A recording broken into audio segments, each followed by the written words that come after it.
নির্যাতিতার নাম আমি বলতে পারবো না। সেই রাত্রে প্রায় 11টা নাগাদ আমি নিজের রুমে বসে কলেজের প্র্যাকটিক্যাল খাতা লিখছিলাম এবং প্রাইভেট পার্টস গোপনাঙ্গে।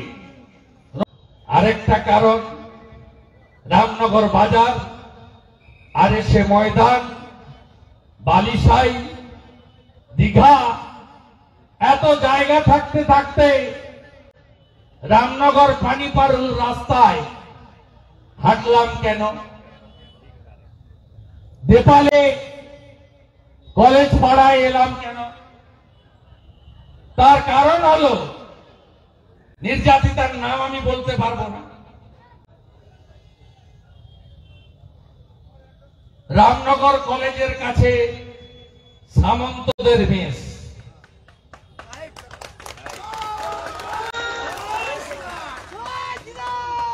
কি হয়েছে? সেই রাত্রে প্রায় 11টা নাগাদ আমি নিজের রুমে বসে কলেজের প্র্যাকটিক্যাল খাতা লিখছিলাম। সেই সময় কলেজের দাদা রাহুল সাঁতরা হঠাৎ করে পেছন থেকে এসে খারাপ উদ্দেশ্য নিয়ে আমাকে জড়িয়ে ধরে। তখন পাশের রুমে আমার স্বামী এবং অন্যান্য দাদারা গল্প করছিলেন। আমি রাহুলদাকে বাধা দিই, বলি এই রকম আচরণ করলে চিৎকার করে লোক জড়ো করব। এই শুনে রাহুলদা আমার রুম থেকে দ্রুত চলে যায়। শুনছেন তো? রেকর্ডও করছেন তো? এটা চরিত্রটা রেকর্ড করে নিয়ে যান, গ্রামে গিয়ে মহিলাদেরকে শোনাবেন যে কাদের ভোট দেয় লোক, জোড়া ফুল নিয়ে কারা ঘুরে বেড়ায়, কারা লক্ষ্মীর ভান্ডারের কথা বলে।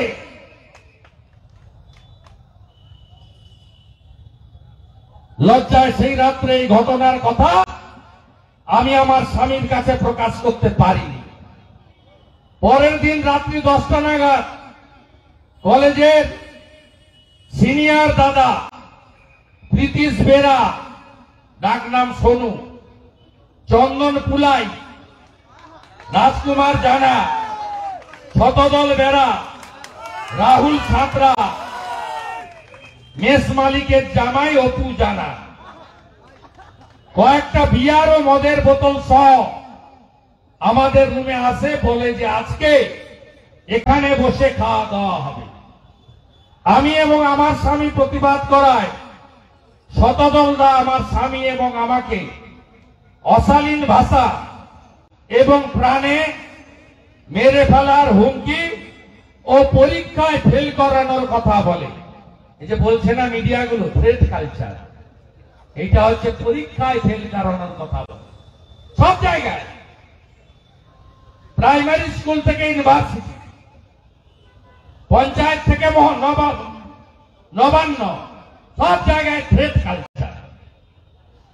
আমাদের বাধ্য করে ওই ঘরে মদ্যপানের আসর বসায়। তারপরে আমাকে ও আমার স্বামীকে বিয়ারের সাথে মদ মিশিয়ে জোর করে খেতে বাধ্য করে। শুনছেন তো? এদের নেত্রীর নাম জানেন তো?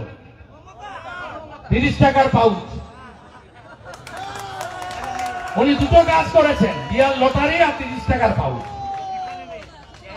ভোরেও মাতাল পাবেন, দুপুরেও পাবেন, রাত্রেও পাবেন, সর্বত্র। আর কিছু চাকরি বাকরি নাই, ঠিক মদ দিতে পেরেছেন এই নেত্রী।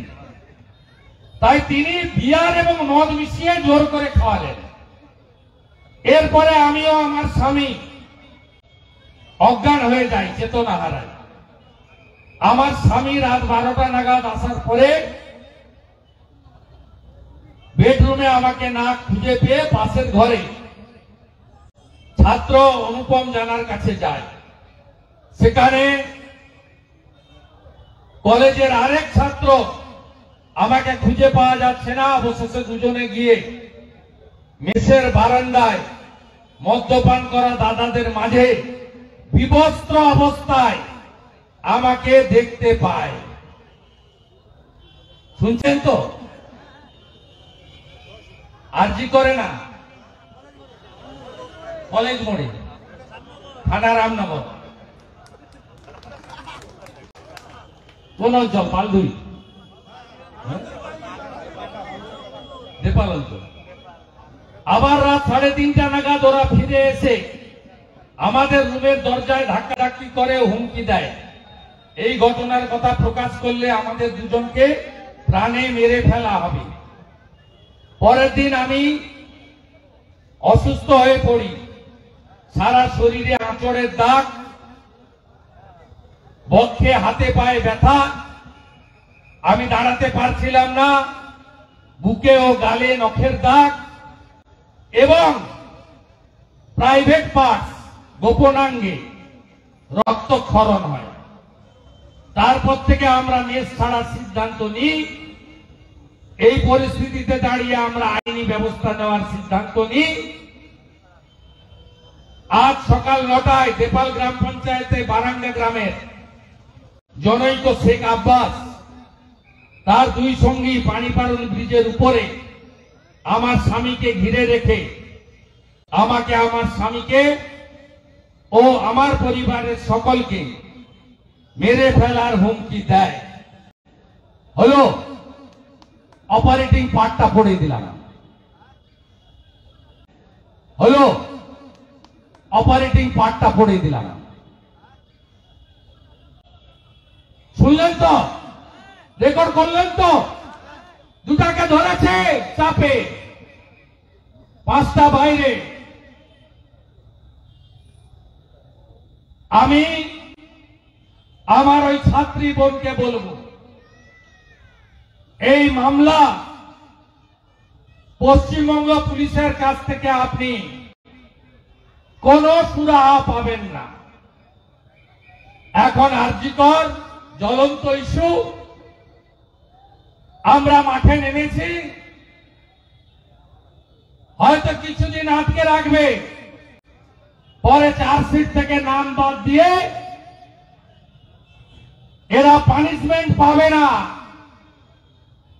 তাই প্রয়োজন হলে উচ্চ আদালতের সাহায্য নিয়ে মমতা পুলিশের হাত থেকে এই মামলা কাড়িয়ে নিয়ে যাতে নিরপেক্ষ তদন্তকারী সংস্থার হাতে যায়, তার জন্য যদি আপনি আইনি লড়াই করতে চান, রাজ্যের বিরোধী দলনেতা হিসাবে আমি আপনাকে সাহায্য করব।